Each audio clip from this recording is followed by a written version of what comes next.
ओम नमः सिद्धिभ्यः। ओम नमः सिद्धिभ्यः।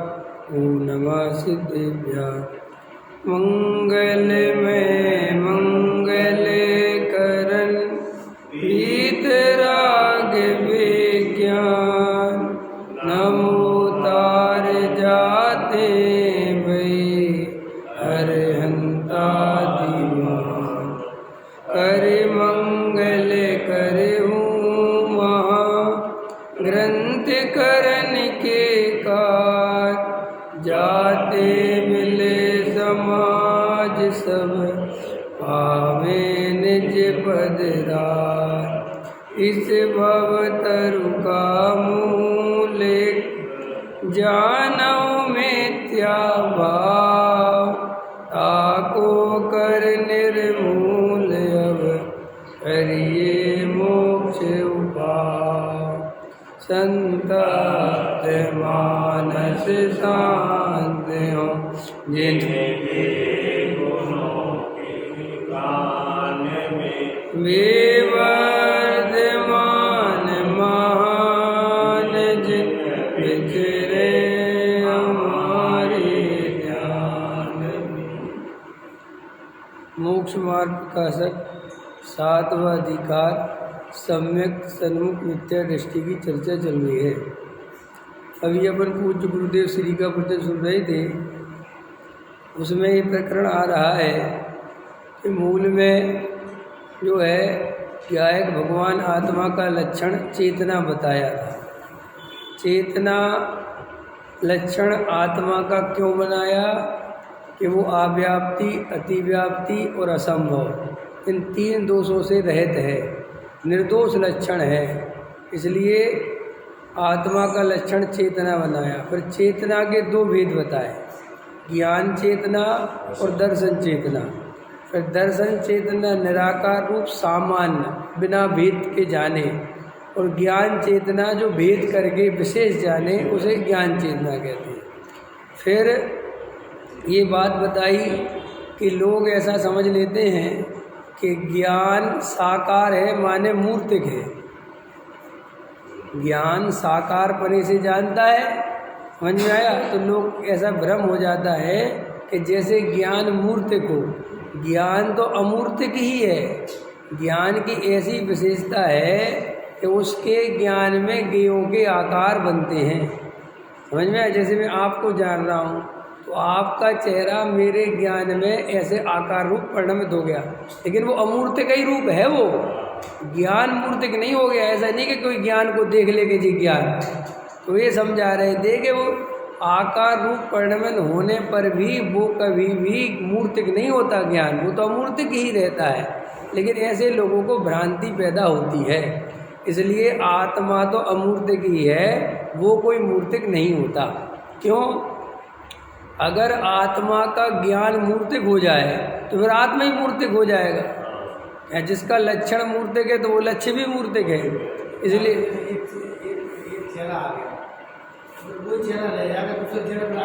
बराबर है। ये भी बहुत अच्छा तर्क है, समझ में आया ना? जैसे दर्पण में कैसे होता है, दर्पण में वो आकार तो होता है, दर्पण दर्पण ही रहता है, वहाँ वो सेट थोड़ी होता है, कुछ होता है दूसरा हटाओ, दूसरा आता है, तीसरा हटाओ, तीसरा हटाओ, ऐसे ही। अब देखो फिर उन्होंने समझाया था कि अब आगे चलो तो फिर उस चेतना के तीन भेद करते हैं, ज्ञान चेतना, कर्म चेतना और कर्म फल चेतना। तो ज्ञान चेतना जब जीव अपने शुद्ध ज्ञायक भगवान आत्मा को पहचान कर उसका अनुभव करता है, उसकी श्रद्धा करता है, उसका ज्ञान करता है, उसकी रमणता करता है, तो जो पर्याय में सम्यक दर्शन ज्ञान चारित्र प्रकट होते हैं इसे ज्ञान चेतना कहते हैं, और ये मोक्ष मार्ग का साधन है। और फिर आगे दूसरी चेतना है कर्म चेतना। जब ये जीव पर पदार्थों को इष्टनिष्ठ मानकर राग देश रूप परिणमन करता है, शुभ अशुभ भाव रूप परिणमन करता है, उसे कर्म चेतना कहते हैं। और उसमें ये ले रहे थे कि कर्म चेतना का अर्थ अपने ही अंदर उत्पन्न हुए राग देश के परिणाम है। पर पदार्थों में तो तब भी कुछ करना धरना नहीं है, पर पदार्थों में तब भी कुछ लेना देना नहीं है, पर पदार्थ तब भी भिन्न ही है। ये तो स्वयं जीव अपनी ही कल्पना से पर पदार्थों को इष्टनिष्ठ मानता है। पर पदार्थ तो जैसे है वैसे है। ख्याल में है ना? मैंने ही कल्पना करी कि अगर मेरा बड़ा मकान होगा तो मैं सुखी हो जाएगी, ये कल्पना मेरी है, उसमें उस मकान का कोई लेना देना। मैंने ही कल्पना करी कि मेरे पास पैसा आ जाए तो मैं सुखी हो जाऊं, पैसे का कोई रोल नहीं है। तो वो कह रहे थे कि पर पदार्थों से कोई संबंध नहीं है, ये जो राग देश के परिणाम है ये जीव स्वयं करता है। तो ये स्वयं जब उस रूप परिणमन करता है तो इसे कहते हैं कर्म चेतना। और कर्म फल चेतना क्या है कि जब ऐसे परिणाम होते हैं और उनसे जो हर्ष और शोक उत्पन्न होता है, या तो हर्ष होगा या शोक होगा, दो ही चीज़ें होंगी। तो उस फल में, उस हर्ष शोक के फल में जब ये तन्मय होता है तो उसे कहते कर्म फल चेतना। जैसे मैंने पूजा करी तो पूजा करने का जो परिणाम है वो है कर्म चेतना, क्योंकि शुभ भाव, और उसको करने में जो हर्ष आया, आनंद लिया, उसका नाम है कर्म फल चेतना। कर्म के फल में आनंद मान लिया। वो राग काय का फल है? कर्म का। पर द्रव्य के लक्ष्य से उत्पन्न हुआ और उसमें आनंद माना। ख्याल में है ना? तो ये हो गई कर्म फल चेतना, माने कर्म के फल में हुई चेतना। ऐसी 3 प्रकार की चेतना गुरुदेव समझा रहे थे। और हमारा पूरा जीवन कर्म चेतना और कर्म फल चेतना में चला जाता है। ज्ञान चेतना की तरफ हमारा ध्यान ही नहीं जाता। देखो भाई, वास्तविकता क्या है? ये जो हमारी पर्याय में नाना प्रकार के कर्म के उदय के निमित्त से स्वांग बन रहे हैं, नाना प्रकार के परिणाम हो रहे हैं, नाना प्रकार के भाव हो रहे हैं, नाना प्रकार की क्रियाएं हो रही हैं। शरीर की क्रिया तो जीव करता ही नहीं, पर द्रव्य की क्रिया तो करता ही नहीं, वो तो जड़ है, उसमें तो कुछ करता ही नहीं। वास्तव में हम पर द्रव्य में इतना सा भी हेर फेर नहीं करते। ये अंदर मान्यता पहले नंबर पर पक्की करो, इतना सा भी नहीं करते। हम पूजा की सामग्री, पूजा, ये हाथ जोड़ना, ये सब में मैंने कुछ किया ही नहीं है। इससे तो मेरा कोई संबंध है ही नहीं बिल्कुल। माने इसमें तो संबंध जोड़ना अत्यंत मूर्खतापूर्ण है कि मैंने कुछ किया। फिर क्या हुआ कि साहब जो परिणाम हुए, ये परिणाम तो मैंने किए। तो श्री गुरु कहते हैं ये परिणामों की भी गहराई में जाके विचार करो कि तुम्हारा स्वरूप क्या है। ये जो पर्याय में स्वांग बन रहे हैं, नाना प्रकार के परिणामों के स्वांग बन रहे हैं, वे सारे स्वांग कर्मोदय जनित कर्म चेतना है, वो मेरा स्वरूप नहीं है। अभी अपन की प्रॉब्लम क्या होती है कि जो परिणाम आते हैं, जैसे भी परिणाम आते हैं, हम उन परिणामों से डिस्टर्ब हो जाते हैं। डिस्टर्ब हो जाते हैं माने उन परिणामों में तन्मय हो जाते हैं। जैसे देखो, क्रोध का परिणाम आया तो बिल्कुल ऐसा मान लेते कि मैं क्रोधी हो गया। ख्याल में है ना? और फिर उसी क्रोध में तन्मय हो जाते हैं। कोई भी परिणाम चलते हैं, देखो परिणाम तो अनेक प्रकार के आते हैं, पर्याय के स्वांग हैं कर्म के उद्देश्य। क्या है? जैसे दर्पण के सामने कोई भी पदार्थ झलकता है तो वैसा दर्पण में झलकता है। वही तो समझ गए ना? कीचड़ आया तो कीचड़ झलकेगा, घोड़ा निकले तो घोड़ा झलकेगा, जो जैसा पदार्थ वहाँ से संयोग को प्राप्त। ऐसे ही हमने पूर्व में अनेक प्रकार के कर्म बांध रखे, अनेक प्रकार के, नाना प्रकार के। ना देखो, जैसे अभी भी हमें कितने प्रकार के राग देश चल रहे, तो उतने ही प्रकार के बंद हो रहे होंगे कि नहीं हो रहे। ऐसे हमने पिछले जन्मों में ना जाने कितने कितने जन्मों का कर्म बांध रखा है। अब क्या होता है, उस कर्म की डेट फिक्स है। ध्यान से समझना, उस कर्म की डेट फिक्स है कि 9:10 पर तुम्हें क्रोध नाम की प्रकृति का उदय आने वाला है, बिल्कुल 100%। और उसमें तुम चाह कर भी कुछ नहीं कर सकते, क्योंकि तुम्हें पता ही नहीं है कि कब आने वाली है। नहीं समझ में आया? अब तुम तो सामान्य से चल रहे हो और बिल्कुल 9:20 पर क्रोध नाम की प्रकृति आई और ऐसा ही उदय निमित्त नैमित्तिक संबंध है कि तुम अगर निचली भूमिका में हो तो वो कर्म की प्रकृति और वो पर्याय की योग्यता दोनों मिलकर क्रोध उत्पन्न करेंगे। जैसे आचार्य ने इसके लिए उदाहरण दिया बहुत अच्छा, चूना और हल्दी मिलते हैं तो क्या होता है, लाल रंग पैदा होता है। तो अब लाल ना तो चूना था और ना लाल हल्दी थी, तो फिर लाल कहाँ से आ गई? उदाहरण दिया है समय सार में कि लाल ना तो चूना था, चूना कैसा था, सफ़ेद, हल्दी कैसी थी, वो जो दोनों मिलके ना तो लाल ना तो पीला पैदा हुआ ना सफ़ेद पैदा हुआ, एक तीसरी ही चीज़ पैदा हो गई, कौन सी, लाल कलर पैदा हो गया। ऐसे ही आचार्य कहते कर्म जड़ था, ख्याल में आया, और जीव जीव था, ये बीच में क्रोध था ही नहीं। फिर आया कैसे कि जब यहाँ कर्म का उदय और यहाँ जीव की पर्याय, इन दोनों का संबंध होता है तो वो कसाय उत्पन्न होती है। ऐसे जन्मों जन्मों के कर्मों के खेल चल रहे हैं। अब देखो अपनी जो अनादि काल से स्थिति बनी हुई बिल्कुल यही बनी हुई है। यहाँ कर्म का उदय, यहाँ पर्याय की योग्यता, दोनों के बीच में निमित्त नैमित्तिक संबंध, और ये सब बाहर में राग द्वेष क्रियाकांड जो होता होता चला जाता है। अब वो कर्म का उदय प्रति समय जीव के चल रहा है और वो कई तरह के हैं, वो एक तरह के नहीं है। कभी आपको ऐसा कर्म का उदय आएगा कि आपके परिणामों में अचानक सरलता आ जाएगी, ख्याल में है, बिल्कुल सरलता आ जाएगी, वैराग्य के परिणाम आ जाएंगे, संसार सार दिखाई देने लगेगा, पैसे से विरक्ति नहीं रहेगी, समझ में आए, स्त्री पुत्र मकान दुकान से वैराग्य आएगा। सो ये भी एक कर्म के उदय की जाती है, ये भी कर्म का ही खेल है, ये भी कर्म चेतना है। ये कर्म चेतना कसाय की मंदता रूप है। माने दो कर्म के उदय समझ गए, एक शुभ कर्म का उदय, एक अशुभ कर्म का उदय, एक शुभ प्रकृति एक अशुभ प्रकृति। तो जब शुभ कर्म का उदय आया, कसाय की मंदता हुई, माने शुभ कर्म पता क्या कहलाता है, कर्म की तीव्रता का नहीं होना ही कसाय की मंदता ही शुभ कर्म है। इतना सा सरल, समझ में आया।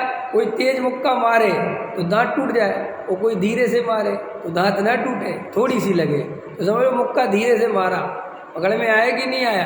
कर्म की उदय की मंदता, जैसे कभी कभी बहुत अच्छा लगता है, कभी कभी आप नोटिस करोगे कि सब कुछ वही है, आपके पास वही तत्व ज्ञान है, वही वस्तु स्वरूप है, वही देवशास्त्र गुरु हैं, लेकिन आज कहीं पर भी मन नहीं लग रहा। आज परिणामों में सुबह से ही आकुलता पैदा हो रही, बिल्कुल अपने आप, कोई कारण पैदा। सुनो, आपको कुछ ना कुछ निमित्त दिखेगा आकुलता का, ये भी एक संबंध है कि कैसे दिखेगा कि सुबह सुबह उठे और अचानक कुछ ऐसी बात याद आ गई कि जिससे आकुलता पैदा हो गई। अब आपको क्या लगता है कि ये बात याद आई ना, इससे मुझे आकुलता पैदा हुई। श्री गुरु कहते नहीं, ये तो बाहरी निमित्त है, ये तो कुछ ना कुछ निमित्त बना के आज आकुलता होनी ही थी। तो तुम्हें एकदम से सुबह उठे और व्यापार की याद आ गई, क्या उसको माल देना, उससे माल लेना, और मेरा माल नहीं जा पा रहा, पैसा नहीं देना। अब जो सुबह ही सुबह आ रहे हैं विचार, जबकि तुम मंदिर के लिए तैयार हो रहे हो। अब ये विचारों से कोई लेना देना नहीं, क्योंकि अभी तुम फैक्ट्री 11 बजे 10 बजे जाओगे, तब वहाँ विचार आते तो समझ में आता है सुबह 6 बजे उठ के क्यों आने लग गए। आज कर्म का उदय तीव्र है, ऐसे ज्ञानी पहचानते हैं सब। इसलिए ज्ञानी कर्म के उदय का विचार करके अंदर सब भेद ज्ञान करते रहते हैं, और वो बाहर बहते तो रहते हैं, बाहर में बहते हैं वो भी परिस्थिति के अनुसार, लेकिन उन्हें अंदर सब जानते हैं कि ये पर्याय का स्वांग है और आज बदल गया है। आज किस रूप हो गया है, आकुलता रूप हो गया पर्याय का स्वांग। आज कसाय बहुत उत्पन्न हो रही है, तो देखते हैं शांति से, लेकिन वे अपने ज्ञायक भगवान आत्मा को नहीं छोड़ते। उस स्वांग को देखते हैं, विरोध भी करते हैं, कसाय भी चलती, लेकिन उनको कसाय और आत्मा और वो परद्रव, इन तीनों के भेद पता है कि जे कसाय कैसे उत्पन्न हुई, वो बताई मैंने। लाल रंग कैसे हुआ, हल्दी और चूना का संयोग, ऐसे ये कसाय उत्पन्न कैसे हुई? पूर्व कर्म का उदय और यहाँ पर्याय की योग्यता। ऐसा ही वस्तु का स्वरूप है। जब जीव विभाव रूप परिणमन करता है तो वो बिना कर्म के उदय का नहीं करता। ऐसे ही जीव में योग्यता नहीं है कि जीव की पर्याय में बिना कर्म के विकार हो जाए। क्या सिद्ध भगवान के कोई भी विकार उत्पन्न नहीं होता? अरहंत भगवान के कोई विकार उत्पन्न नहीं होता। तो कोई ऐसा प्रश्न करे कि जब पर्याय का कार्य पर्याय करती है और पर्याय में अपनी योग्यता से होता है तो सिद्ध भगवान की पर्याय में विकार क्यों नहीं हो जाता? तो वहाँ उत्तर दिया कि कर्म का उदय नहीं है। तो साहब आपने तो कहा था कर्म का उदय कुछ नहीं करता। कि विकार के लिए कर्म का उदय चाहिए ही चाहिए। देखो स्वभाव और विभाव की परिभाषा क्या बनाई आचार्यों ने, सोचो। उन्होंने कहा विभाव किसे कहते हैं? जिसमें पर द्रव्य निमित्त हो। क्या? जिसमें किसी पर द्रव्य का निमित्त नैमित्तिक संबंध घटित हो उसे विभाव कहते हैं। जैसे पानी उष्ण हुआ तो पानी का उष्ण होना तो पानी ही गर्म रूप परिणमन हुआ या कोई और हुआ? गर्माहट किसकी है? पानी की। पानी ही अग्नि रूप, तब अग्नि के निमित्त से गर्म हुआ। तो भी श्री गुरु कहते ये पानी का स्वभाव नहीं माना जा सकता। कि क्यों नहीं माना जा सकता? क्योंकि पानी अग्नि के निमित्त से गर्म होता है, अपने आप कभी नहीं होता। समझ में आया? ऐसे ही जीव अपने आप कभी रागादि रूप परिणमन नहीं करता। कर्म का उदय उसमें निमित्त अनिवार्य रूप से जरूरी है। ऐसा ही दोनों का अनादि से निमित्त नैमित्तिक संबंध है। इसी ग्रंथ में टोडामल जी साहब ने कर्मों के अनादिपने की सिद्धि करी है। पढ़ना उसको बहुत आनंद आता है कि कर्म से जीव का कैसा संबंध है। और आप गहराई से जब टोडामल जी साहब का अध्ययन करेंगे तो आप देखेंगे टोडामल जी साहब ने तो बहुत कुछ ताकत कर्म पे लगाई है। देखो अभी आपको कल की लाइन पढ़ा के दिखा देते कि टोडामल जी कितना ध्यान रखते, कर्म पे बहुत बोलते टोडामल जी। आगे तो टोडामल जी ने इसी में ऐसा भी लिखा है कि किसी जीव के सम्यक दर्शन हो जाए और फिर बाद में मिथ्या दर्शन हो जाए तो टोडामल जी ने तक लिखा है कि जरूरी नहीं उसे हर बार पता चले कि मैं मिथ्या दृष्टि हो गया और अब मैं सम्यक दृष्टि हो गया। ये क्यों? कि भाई मिथ्यात्व कर्म का उदय है, वे प्रकृति उसे दिखाई नहीं देती, वे तो केवल सर्वज्ञ को दिखाई देती हैं। तो सर्वज्ञ देखते हैं कि इसके अभी कर्म का मिथ्यात्व कर्म का उदय है, तो ये मिथ्या दृष्टि है और ये मिथ्यात्व कर्म का उदय नहीं सम्यक दृष्टि। कैसे? देखो ये समझने जैसी बात नहीं ये सब। हम अपने को सम्यक दर्शन और मिथ्या दर्शन काय के आधार पर मानते हैं कि कसाय की मंदता रही, बहुत परिणामों में निर्मलता रही, खाने पीने का राग बहुत कम रहा, क्रोध नहीं आया, मान नहीं आया, माया नहीं आई, लोभ नहीं आया, सरलता आई, वैराग्य के परिणाम रहे, तो मन को क्या लगता है कि आज हमें सम्यक दर्शन होगा। उदाहरण के लिए दे रहा हूँ। और कल उल्टे विपरीत हो गया तो देखो श्री गुरु कहते ये सम्यक दर्शन का लक्षण नहीं है। क्योंकि अगर ऐसा मानोगे तो फिर द्रव्यलिंगी मुनि को कहाँ लेके जाओगे? पकड़ में आया? तो इस आधार से नहीं होता। वास्तव में टोडामल जी साहब ने तो लिखा अपन जजमेंट करना मुश्किल है खुद का ही समझ में आया कि नहीं आया? लेकिन कभी कभी ख्याल में आता है। और फिर ये भी लिखा टोडामल जी साहब ने कि जजमेंट करने की जरूरत भी नहीं कि हमें है कि नहीं। कि क्यों? कि वो सर्वज्ञ के तरफ छोड़ दो। तुम तो अपने ज्ञायक भगवान आत्मा में अपनापन रखो। कर्म की प्रकृति हमें दिखाई देती नहीं है कि भाई कर्म का उदय कब तीव्र हो रहा, क्या हो रहा, कैसे, मैंने मिथ्यात्व संबंधी। ठीक है? अब देखो तो कर्म का उदय और पर्याय में विकार, कर्म का उदय और पर्याय में विकार। अब श्री गुरु कहते देखो क्या मिथ्या दर्शन है। कर्म के उदय का संबंध किस में बैठा? पर्याय में। और पर्याय त्रिकाली ध्रुव भगवान आत्मा से भिन्न है, एक समय की है ना। भिन्न माने वैसी भिन्न नहीं है कि अलग रखी हुई है, ऐसी भिन्न नहीं। भिन्न माने वो एक समय की है, उत्पाद हुई है और क्षण भर बाद वह हो जाएगी, और मैं सदा काल रहने वाला हूँ, इस अपेक्षा भिन्न है। समझ में आया? जैसे अपन कहते ना कि भाई इन संयोगों से हमारा क्या संबंध, तो संबंध क्यों नहीं मानते कि भाई इसलिए नहीं मानते कि ये आज हैं और अभी क्षण भर बाद खत्म हो जाएंगे और मैं तो रहूँगा ना, तो काय का संबंध। तो मेरा संबंध तो उससे रहेगा जो शाश्वत मेरे साथ रहे। तो ऐसी कोई भी पर्याय जो शाश्वत हमारे साथ रहे है क्या, चाहे वो शुद्ध पर्याय हो चाहे वो अशुद्ध पर्याय हो। तो आचार्य कहते इस पर्याय में एकत्व करना नहीं, इस पर्याय में एकत्व करने लायक नहीं। कि क्यों नहीं? कि तुम सदा काल रहोगे और पर्याय क्षण भर बाद नष्ट हो जाएगी। तो जो पर्याय ही नष्ट हो जाएगी, समझ में आया, तो फिर वो कर्म का उदय मेरे से कितनी दूर है। तो श्री गुरु कहते ये कर्म का उदय आया, यहाँ पर्याय में राग देश हुई। अब ये राग देश पर्यायगत योग्यता कर्म का निमित्त। अब ये समझाते हैं कि यहाँ जो राग देश हो रहे हैं वे नाना प्रकार के हैं। कितने प्रकार के? कर्म कितने प्रकार का? कितने प्रकार का? अनंत प्रकार का। समझ में आया? और पर्याय भी अनंत। तो यहाँ पर रोज तुम्हारे 24 घंटे में हजारों नहीं, करोड़ों नहीं, लाखों तरह के परिणाम 24 घंटे में घूमेंगे। कितने तरह के? मैं लाखों तो चलो बोल रहा हूँ संख्या में, करोड़ों असंख्यात प्रकार के परिणाम घूमेंगे।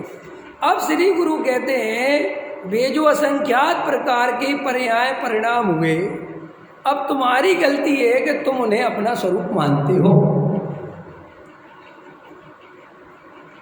और इन्हें अपना स्वरूप मानते हो और इनमें रचे पचे रहते हो। तो तुम दो गलती करते हो, माने दो प्रकार से सोचते हो। या तो इन परिणामों में तन्मय होकर सुख मानते हो, या इन्हीं परिणामों में तन्मय होकर दुख भी मानते हो। तन्मय दोनों में होते हो। जैसे मुझे क्रोध आया, अरे रे मुझे कितना क्रोध आता, अरे मैं मर गया, ये अशोक हो गया। ये कर्म फल चेतना समझाए थे गुरुदेव। तो कर्म फल चेतना दो तरह से काम करती है, एक सुख, एक शोक में और एक हर्ष में। तो अपन ने क्या किया कि जब अपने अशुभ परिणाम हुए, अशुभ परिणाम समझ गए ना, बेचैनी के, घबराहट के, तकलीफ के, दुख के, तो अपन को भयंकर शोक उत्पन्न हो गया, तकलीफ। तो ये भी परिणामों से जुड़ना ही है, ये भी कर्म फल चेतना ही है। और एक तुम्हारे अच्छे दया दान पूजा भक्ति, आज तो सम्य सागर की वंदना करने मिलेगी, आज तो शुद्ध भोजन मिलेगा, अब तो दे होगा, ये शुभ भाव है। ये शुभ भाव में भी तुमने हर्ष माना, ये भी कर्म फल चेतना। तो श्री गुरु कहते हैं ऐसी कर्म फल चेतना को भोगने वाला कभी सम्यक दृष्टि नहीं होता। पकड़ में आया?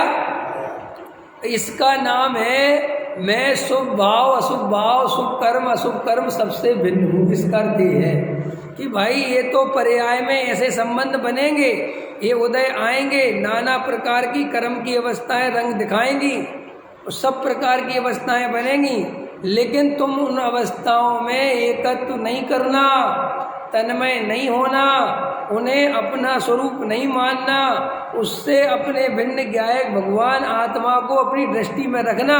बस ये सम्यक दर्शन है। बस तो कुछ नहीं करना, बस कुछ नहीं करना, आँख बंद करनी, ना कुछ करना, ना ध्यान करना, ना कुछ करना, वह यही ध्यान रखना ही ध्यान है। निचली भूमिका में ये होश बना रहे कि ये कर्म चेतना, कर्म फल चेतना ये मेरे से न्यारी है। कर्म चेतना तो समझ गए ना, राग द्वेष के परिणाम ये कर्म चेतना है।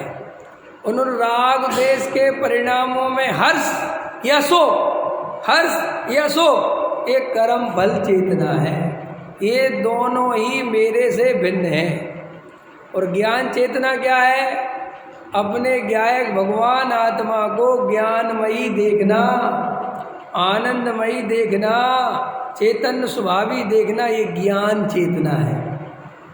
तो तुम ज्ञान चेतना में रहना, कौन सी चेतना में रहना? तो 3 चेतना हो गई, कितनी हो गई? 3। तो तीनों चेतना, सुनो गजब की बात और गजब बता दे, तीनों चेतना एक साथ एक समय में है। तीनों चेतना एक साथ एक समय में है। देखो, राग देश का परिणाम हुआ कर्म चेतना, हर्ष शोक का भाव आया कर्म फल चेतना, और मैंने उससे अपने को भिन्न जाना ज्ञान चेतना। एक साथ तीनों है। जीव ही तो कर रहा है, उसकी पर्याय में हो रहा है ना हर्ष शोक। गुरुदेव ले रहे थे ना, ये दोनों एक साथ ही हैं, अलग अलग व्याख्या करी है, बात एक ही है। क्योंकि राग देश का परिणाम हुआ तो हर्ष शोक तो कर ही लिया, समझ में आया? अब हर्ष शोक हो गया, श्री गुरु कहते हैं कि यहाँ पर अगर एकत्व हो गया तो मिथ्या दर्शन, और एकत्व नहीं हुआ, वेद ज्ञान बना रहा तो सम्यक दर्शन। करने वाला मैं नहीं, मैं जानने वाला, इस पर टिके रहो।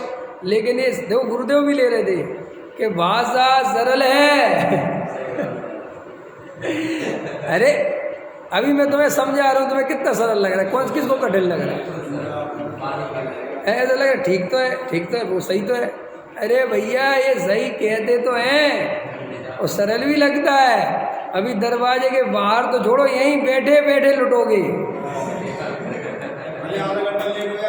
अरे अभी 1 मिनट में देखो ये लुट गए ना, और ये प्रयोजन बहुत अच्छा है,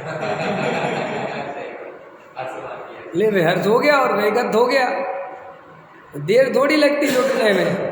तो भाषा सादी है, गुरुदेव बहुत लेते प्रवचन में, देखना 10 दफे बोलते, भाषा सादी है पर भाव कठिन है।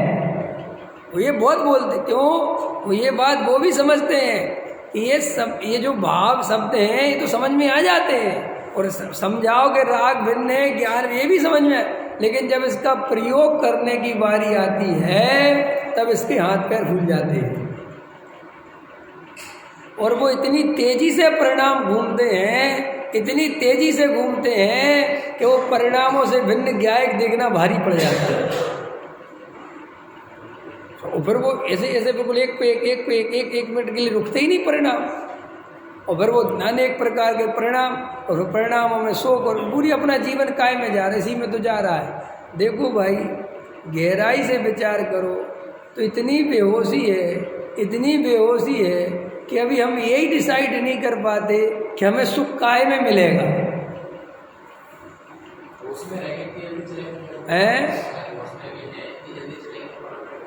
नहीं, होश में रहोगे, लेकिन वो शब्द तो है कि होश में रहो, लेकिन होश में रहना कठिन है ना बहुत। क्षण भर के लिए होश आता है फिर बेहोश हो जाता है, क्षण भर के लिए होश आता है फिर बेहोश। अरे अपन तो देखो ना, होश साल से साधते बेहोश हो जाते हैं, दिन भर होश साधते रहे के परिणाम में नहीं हुई, मेरा स्वरूप नहीं है, ऐसा जानने पर भी, ऐसा विचार होने पर भी तन्मय हो जाते हैं। क्योंकि भाई अब ऐसा थोड़ी, अभी बताया ना कि समझना आसान है, उसका भाव भाषण बहुत कठिन है। और देखो यही पुरुषार्थ है।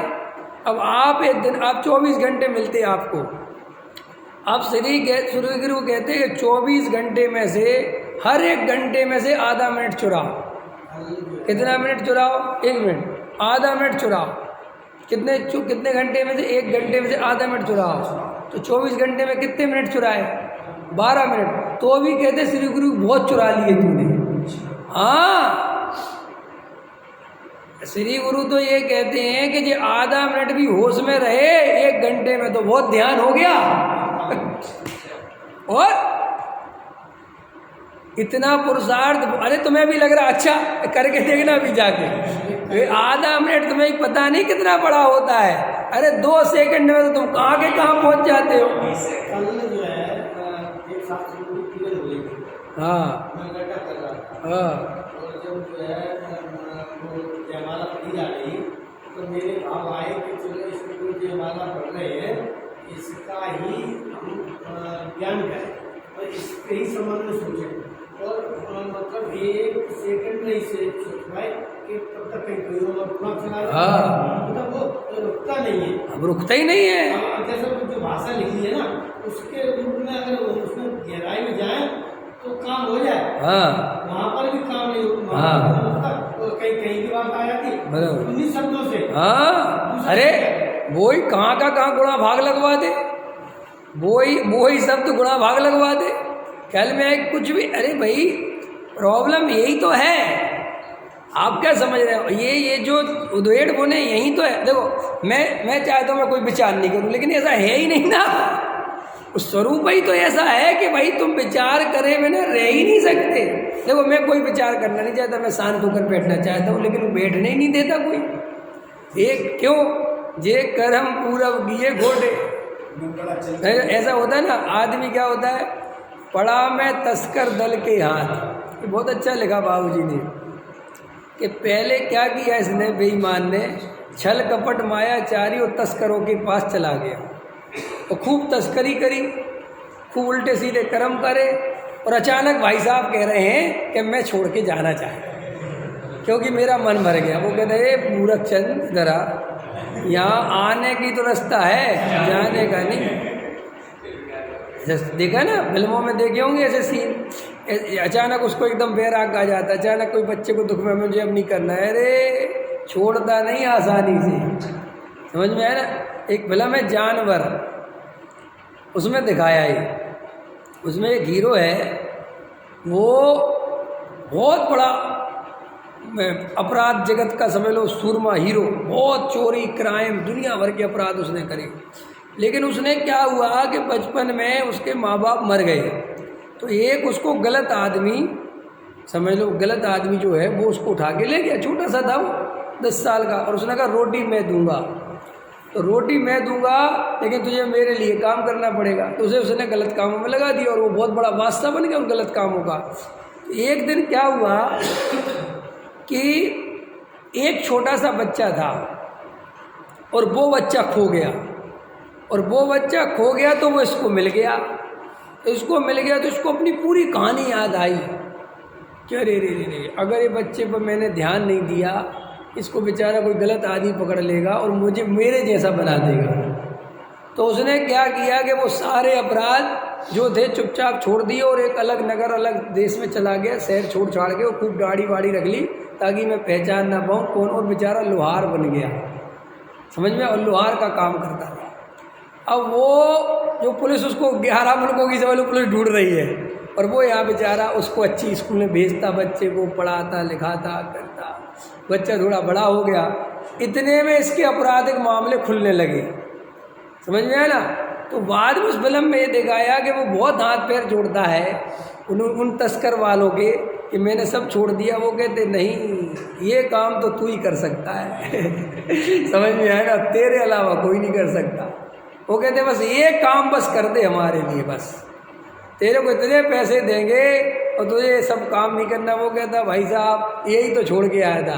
तो ऐसा मेरा कहने मतलब ये है कि ये जीव कभी कभी सुधरना चाहता है, लेकिन इतने कर्म बांध रखे, इतने उदय बांध रखे हैं, एक झोंका आता है और पूरा ताना बाना बिखर जाता है। जैसे थोड़ी अच्छापन तैयार हुए भी, थोड़ी कसाई की मंदता हुई, थोड़ा तत्व विचार में मन लगा, थोड़ा स्वाध्याय आदि के प्रति मन लगा, थोड़ी सी निर्भरता आई, थोड़ा अच्छा लग ही रहा था, और इतने में एकदम कर्म का उदय आया। ऐसा कर्म का उदय आया जरा सा, सब ताना बाना बिखर गया। और फिर समेटो, समझ, ताना बाना बिखर गया माने फिर समेटो। फिर तक क्यों ताना बाना माने कोई विशेष पाप कर्म का उदय आ गया, कोई बीमार पड़ गया घर में, कोई किसी ने अपना अपमान कर दिया, किसी ने अपना पद छीन लिया, किसी ने अपना पैसा छीन लिया, अपना व्यापार अचानक नीचे चला गया, पैसे के लिए परेशान होने लगे, समझ में है ना। तो एकदम ऐसा कर्म का झोंकझाता आता है कि वो जो तैयारी करता है ना वो फिर पीछे चला जाता है। ऐसे जन्मों जन्मों की कहानी है। इसलिए टोडा मंजी साहब ने तो ये लिखा कि कोई ऐसी स्थिति बनी जाए कि भैया ये मिथ्यात्व कर्म पीछे छोड़ दे और सम्यक दर्शन हो जाए, तो वही समझना कि हो गया, तो वही समझना हो गया। ये देखो इसमें लिखा, मैं पढ़ के सुनाता हूँ, देखो कितना अच्छा लिखा टोटल में इस भव में अभ्यास करके परलोक में त्रियंच आदि गति में भी जाए। अब देखो यहाँ आ गया ना, यहीं आ गया ना कर्म के उदय की विचित्रता। यहाँ तत्व का अभ्यास किया जीव ने, समझ में, लेकिन ऐसे मायाचारी के परिणाम चले, ऐसा कर्म का उदय तीव्र रहा कि वो मायाचारी से नहीं बच पाया, तो कहाँ चला गया, त्रियंच गति में चला गया। वहाँ संस्कार के बल से देव शास्त्र गुरु के निमित्त बिना भी सम्यक हो जाए, क्योंकि ऐसे अभ्यास के बल से मिथ्यात्व कर्म का अनुभागहीन होता है। ये मूल बात डाली उन्होंने कि मूल में क्या हीन होना चाहिए, मिथ्यात्व कर्म का अनुभाग हीन होना चाहिए। जहाँ उसका उदय नहीं होगा वहीं सम्यक्त हो जाएगा। वाह, सारी कहानी काहे पे डाल दी उनने कि देखो ये भी इसका अर्थ ऐसा भी निकाल सकते हो कि तत्व अभ्यास करे और मिथ्यात्व ढीला ना हो तो नहीं होगा। लिखा तो ये इसका अर्थ है कि वहाँ उदय ना हो, कौन सी घड़ी में नहीं हो, कब ना हो वो अपने को नहीं पता। इसलिए तुमसे कहते हैं कि तुम तो तत्व विचार करते रहो। जो लोग कहते ना हम इतना तत्व विचार करते, हो ही नहीं रहा, होता ही नहीं। अरे भैया कर्म बहुत भयंकर बांध रखे हैं, करते रहो, धीरे धीरे हीन पड़ेंगे, धीरे धीरे हीन पड़ेंगे, शांति रखो, फिर एक दिन ऐसा आएगा कि हो जाएगा। जैसे लोक में भी होता है ना, कोई नया काम सीखना हो, अरे साइकिल ही चलाना सीखना हो, मैं तो कहता हूँ चलो और क्या। तो देखो अब पहले दिन बच्चा चला, 10 बार गिरे, और 10 बार गिरे, घुटने में लगे कि मैं तो नहीं चला पाऊँगा, ऐसा हो जाता ना। जैसे अपन कभी कभी ये 4 व्हीलर गाड़ी सीखो तो उसकी जो स्थिति लगती है देख के, तो पहली बार उसके उस पर बैठो तो ऐसा लगता है यार अपन नहीं सीख पाएंगे, कहाँ तक नज़र दौड़ा है, इधर भी देखें और इस पर भी कि हम तो नहीं सीख पाएंगे। लेकिन देखो सब सीखे, औरतें भी चलाती हैं, बूढ़े भी चलाते हैं, मूर्ख भी चलाते हैं। गाड़ी चलाना अगर कठिन होता तो बहुत होशियार आदमी चला पाते, लेकिन जो ड्राइवर वगैरह होते जड़ बुद्धि होते, लेकिन गाड़ी तो ट्रक भी दौड़ा देते हैं। तो इसका मतलब ये है कि भाई ये चलाना कठिन नहीं है, लेकिन तुम्हारा अभ्यास बिल्कुल नहीं है, तुम कभी चला ही नहीं तुमने। लेकिन तुम डरो मत, ये प्रथमान योग ऐसा है, प्रथमान योग कहता है तुम डरो मत, तुमसे भी ज़्यादा पापी चले गए मोक्ष में, तुम तो कुछ भी पापी नहीं हो, समझ में। तो प्रथमान योग हमारे थोड़ा समझाता है झल में ना। और करणान योग ये कहता है कि जब तक ये कर्म की सांप सीढ़ी चल रही है बेटा निकल नहीं पाओगे, इसलिए ज़्यादा दिमाग मत लगाओ, वो ये भी समझाता है, समझ में आया कि नहीं।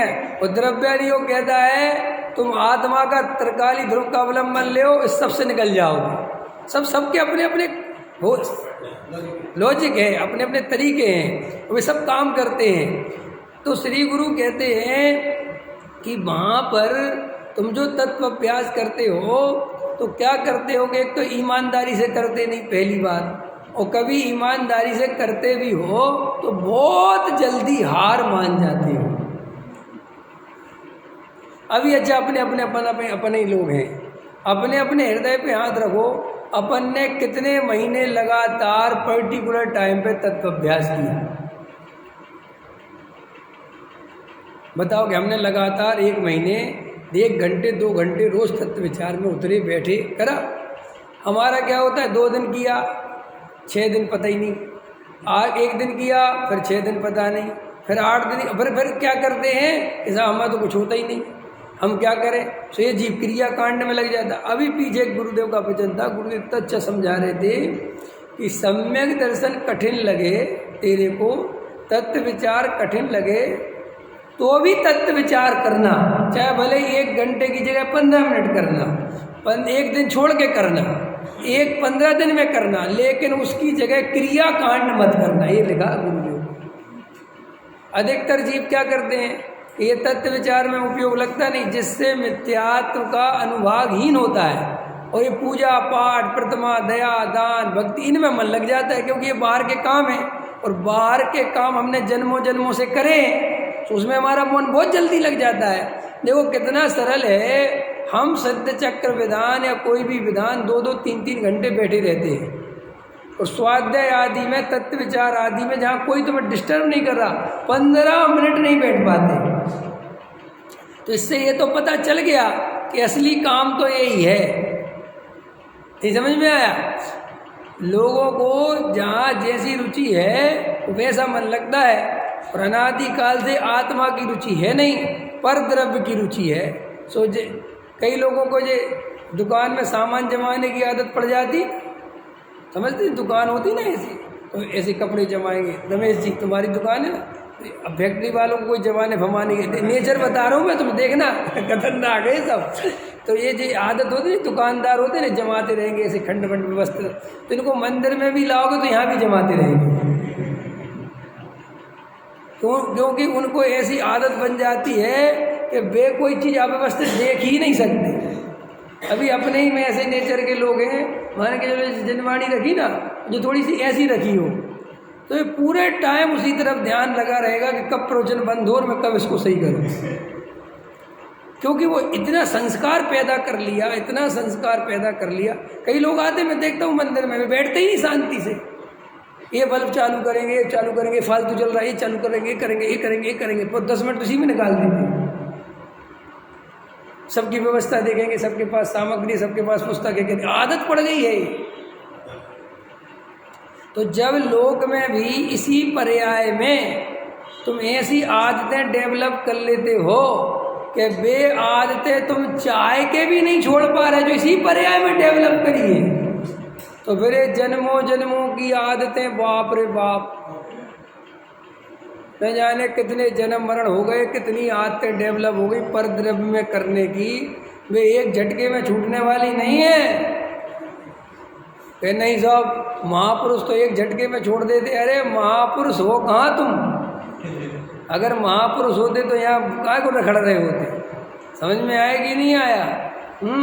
ये तो भाई जिसके पास पूंजी कम हो या नहीं हो, तो उसे बहुत सावधानी पूर्वक 50-50 पैसे इकट्ठे करना चाहिए, फिर पूंजी बनेगी। हम तीर्थंकर वीर्थंकर नहीं है, हम कोई भरत जी नहीं है, उनके पास बहुत पूंजी थी, छायक सम्यक दृष्टि थे वे लोग। तुम उनके चक्कर बक्कर में मत फंस जाओ, तुम भैया शांति से तत्वाभ्यास करते रहो, वेद ज्ञान करते रहो, ज़्यादा से ज़्यादा। त्याग व्रत में भी कुछ नहीं रखा, घबराना नहीं। समझ में आया? त्याग व्रत नंबर 2 की चीज़ है, 1 नंबर की चीज़ नहीं है। त्याग व्रत करने के चक्कर में तो जीव अनंत बार फंसा। त्याग व्रत, त्याग व्रत, अरे क्या त्याग व्रत? तुम तो बैठ के आत्मा ग्रहण करो, द्रव्य दृष्टि करो। त्याग व्रत का सिर्फ गुरु तो बहुत चले थे। त्याग व्रत माने क्या? सामान्य गृहस्थ के मध्य मांस मधु सप्त व्यसन नहीं होने चाहिए। आवाज़ थोड़ा सा बढ़ा लो कि बाजारों का मत खाओ। बात ये नहीं है कि बाजारों का खाने में धर्म अधर्म पाप पुण्य की बात नहीं है, अत्यंत नुकसानदायक, अत्यंत अवक्ष। समझ में आया कि नहीं आया? छोड़ो, घर में बढ़िया बनाओ कि साहब। हाँ, और ये मैं इसमें भी समझ लेना, अच्छे से बता रहा हूँ मैं, बहुत खतरनाक है ये। सर्वथा नहीं है मेरी बात, अभी मैंने 2-3 व्याख्यान में बोल दिया तो कोई सर्वथा समझ ले, क्योंकि ये भी तुम्हारे उदय पे डिपेंड करता है। अब जिसकी पत्नी बढ़िया बढ़िया भोजन बनाती है, घर का अच्छा सामान नाश्ता बनाती, तो बेचारा उसका तो काम हो जाता है। अब जिसकी पत्नी है ही नहीं, या जिसकी पत्नी बहुत बीमार है, नहीं समझ में आया, तो भैया वो तो बेचारा उसके कसाय काम करेगी। तो तुम अपने को बहुत धर्मात्मा मत समझो, ये सब बाहर की परिस्थितियां कर्म के उदय के अधीन हैं। इनमें जितना हो सके उतना शक्ति प्रमाण करना, लेकिन आकुलता हो जाए ऐसा काम 3 काल में नहीं करना। देखो भाई, आकुलता के लिए जगह नहीं है, आकुलता बिल्कुल नहीं चाहिए। हाँ, कोई ये कहे खुद बना लो, कोई कहे खुद बना लो, भाई ये खुद बनाने का भी अपना अपना है। अब वज्रसेन जी को आता है तो सबको थोड़ी आता है, नहीं समझ में आया? अब मेरे से तो ढंग से चाय भी नहीं बनती आजकल। तो मेरा कहने मतलब ये है कि अपने को इन सब चीज़ों में उलझने की जगह तत्व विचार में उपयोग लगाना। हाँ, मोटा मोटी अपने जीवन में न्याय नीति से जियो। न्याय नीति से क्यों जीना? अगर अन्याय नीति से जियोगे तो इतना तीव्र परिणाम आकुलित रहेगा कि भेद ज्ञान करना मुश्किल पड़ेगा। तुम अगर मान कसाय की तीव्र लालसा रखोगे बहुत ज़्यादा तो आकुलता रहेगी तो परिणाम स्थिर नहीं होंगे। तो ऐसे काम मत करो जिनसे विशेष आकुलता उत्पन्न होती हो, ये आपको बुद्धिपूर्वक ध्यान रखना चाहिए। तो मैं क्या समझा रहा था कि हमारे जीवन में ये जो सम्यक दर्शन तत्व विचार हमें कठिन लगता है और त्याग व्रत सरल लगता है, पूजा पाठ सरल लगता है, सम्य से कर सरल लगता है, ये आज की बात नहीं है, ये जन्मों जन्मों से किया है, इसलिए सरल लगता है। और तत्व विचार हमने कभी नहीं किया और बहुत कठिन है ही, इसमें कोई मैं खुद ही कह रहा हूँ कठिन है। कि कठिन क्यों है? मैंने 24 घंटे बताए ना, तुम कह रहे थे अभी 24 घंटे, अब आधा मिनट। अरे आधा मिनट तो ठीक है, 15 सेकंड तो रुको, घड़ी देख के रुको 15 सेकंड, पता चल जाएगा कि कितनी हालत बुरी हो रही है। इसलिए जीव दुनिया में, पता मैं भी बहुत विचार करता हूँ, 2 तरह के लोग मस्त हैं दुनिया में। 2 तरह के लोग मस्त हैं। एक जो बिल्कुल गरीब हैं बेमस्त, और जिन पे भयंकर पैसा है बेमस्त। बीच वाला मरा जा रहा है, समझ में? गरीबों में जाके शामिल नहीं हो सकता, अमीर उसे बैठने नहीं देते। समझ में ना? ये मिडिल क्लास है ना, मिडिल क्लास का आदमी बहुत परेशान है कि नहीं? समझे? ऐसे ही क्या होता है, अब अध्यात्म में आ जाओ, जो पूरी तरह मिथ्या दृष्टि है वो भी मस्त, जिसके सीधी धारा चल रही, कमाओ खाओ पैसा जोड़ो, मकान दुकान बनाओ छोड़ाओ, और मंदिर जय जय भगवान, जय जय जय जय, और भगवान के पास जाता है, चावल चढ़ाए, पूजा करी, प्रक्षाल किया, लो भगवान तुम भी खुश और मैं खुश, अब मेरा व्यापार चलने दो। एक तो वो आदि मस्त है, समझ में आया कि नहीं आया? अथवा एक वो आदि मस्त है जो पूरी तरह सम्यक दृष्टि है। अब ये बीच वाला जो सम्यक सन्मुख मिथ्या दृष्टि है, इसको कभी तो बेचारे को व्यापार सताने लगता है, कभी सोचता है अरे भैया व्यापार करो भैया, ऐसे नहीं चलेगा भैया, ऐसे नहीं चलेगा, ऐसे नहीं चलेगा भैया, आजकल व्यापार हो ही नहीं रहा भैया, और ऐसे तो मन बर्बाद हो जाएंगे। और एक पत्नी नाम का तत्व साथ में, वो कहता बिल्कुल सही सोच रहे आज तुम देखना, पत्नियाँ ऐसी होती हैं कि तुम जिस दिन व्यापार पैसा वैसा कमाने की बात करोगे ना, उस दिन कहीं हाँ बिल्कुल सही, आज तुम सही सोच रहे हो, बहुत ज़रूरी है। और जिस दिन तुमने ऐसी बात करी, पैसे में क्या रखा, क्या करेंगे पैसा, अरे इतना भगवान आत्मा शुद्ध तत्व मिला है, आत्मा की बात मिली है, अपने पास जितना है पर्याप्त है, तो वो तुरंत क्या कहेगी, अरे ठीक है जी अपनी जगह सही है, बच्चे भी तो हैं, आगे की भी तो सोच रहा है, मतलब देखो समझ गए ना। तो ऐसे जो सम्यक सन्मुख मिथ्या दृष्टि है, बेचारा भी ऐसे फंसा हुआ है, ना तो इधर को खिसक पा रहा है ना इधर को खिसक पा रहा है, बीच में फंस गया। अब ये बीच में फंसा हुआ है तो भी टोडरमल जी साहब कह रहे हैं कम से कम चांस तो है इस तरफ खिसक जाए, है ना, सम्यक तो हो जाए, समझ। इसलिए तुम्हारी जो अभी दशा, हमारी जो दशा है, इस दशा को स्वीकार करो, हम उस दशा में चल रहे हैं। अभी अपन ना पूरी तरह मिथ्या दृष्टि हो पा रहे हैं और ना पूरी तरह सम्यक दृष्टि हो पा रहे हैं, अपन बीच में फंसे हैं। लेकिन ये बीच में फंसा हर कोई है, जब सम्यक होता है बीच में फंसना ही पड़ता है। सम्यक सन्मुख हुए बिना कोई जीव सम्यक दृष्टि तो होता नहीं। तो जितने भी आज तक सम्यक दृष्टि हुए होंगे या आगे होंगे, उनको ये स्टेशन पे तो आना पड़ेगा, सम्यक सन्मुख मिथ्या दृष्टि वाली, और इस स्टेशन पे बना गए। ख्याल में अब यहाँ पे बहुत चक्रम चलेगी, एक मन करेगा वापस लौट चलो और एक मन कहेगा आगे चलो। अब इस चक्रम में अभी अपन फंसे हुए हैं, अब देखते हैं आगे कहानी क्या बनती है, वापस लौटते हैं या आगे चलते हैं, इसको कल सुनेंगे। से जान